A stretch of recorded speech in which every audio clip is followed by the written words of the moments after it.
കാഞ്ഞങ്ങാട് നഗരസഭ ജനകീയ ആസൂത്രണം 2026-27 ഭാഗമായി വിജയോത്സവം സംഘടിപ്പിച്ചു. കാഞ്ഞങ്ങാട് നഗരസഭ ടൗൺ ഹാളിലാണ് പരിപാടി നടന്നത്. കാഞ്ഞങ്ങാട് നഗരസഭ ജനകീയ ആസൂത്രണം 2026-27 വിജയോത്സവം സംഘടിപ്പിച്ചു. കാഞ്ഞങ്ങാട് നഗരസഭ ടൗൺ ഹാളിൽ നടന്ന പരിപാടി കാഞ്ഞങ്ങാട് നഗരസഭ ചെയർമാൻ വി രമേശൻ ഉദ്ഘാടനം ചെയ്തു. വിജയോത്സവത്തിൽ പങ്കെടുത്താൽ നൽകുന്ന ഉപഹാരങ്ങൾ വിതരണം ചെയ്യും. അനുവദിക്കും. ഒരു പരാതിക്കുമിടമില്ലാതെ കാര്യങ്ങൾ മുന്നോട്ട് കൊണ്ടുപോകണമെന്നാണ് ആഗ്രഹിക്കുന്നത്.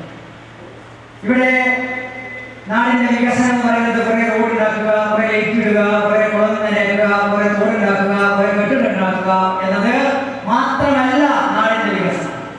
നാടിന്റെ വികസനം എന്ന് പറയുന്നത് നല്ല വിദ്യാഭ്യാസമുള്ള തലമുറയെ സൃഷ്ടിക്കുക എന്നതായിരിക്കണം നാടിന്റെ വികസനം എന്നതാണ് കാഞ്ഞങ്ങാട് നഗരസഭ സ്വപ്നം കാണുന്നത്. നമുക്കറിയാവുന്ന പലരും ഇപ്പോൾ പാലയിലെ പിള്ളേരും അതുപോലെ തന്നെ കോട്ടയത്തെ തൃശ്ശൂരിലെ തോമസ് മാസ്റ്റർക്കൊക്കെ അപ്പോയിന്റ്മെന്റ് വാങ്ങി ചേർത്ത് അഡ്മിഷൻ വാങ്ങിയിട്ടായിരിക്കും ഇവിടെ വന്നിട്ട് ഇരിക്കുന്നത്. ജില്ലാ പോലീസ് മേധാവി നിതിൻ രാജ് പി IPS മുഖ്യാതിഥിയായി പങ്കെടുത്തു. കാഞ്ഞങ്ങാട് നഗരസഭ വൈസ് ചെയർപേഴ്സൺ ലതാ ബാലകൃഷ്ണൻ അധ്യക്ഷത വഹിച്ചു. MP Jafar, Sumathi M, Mahmood Muriyanavi, Fousiya Sherif, PV Chandran master, Anil വഴുന്നൂരടി, Prashanth M, Minimol KM, Girish MK എന്നിവർ സംസാരിച്ചു.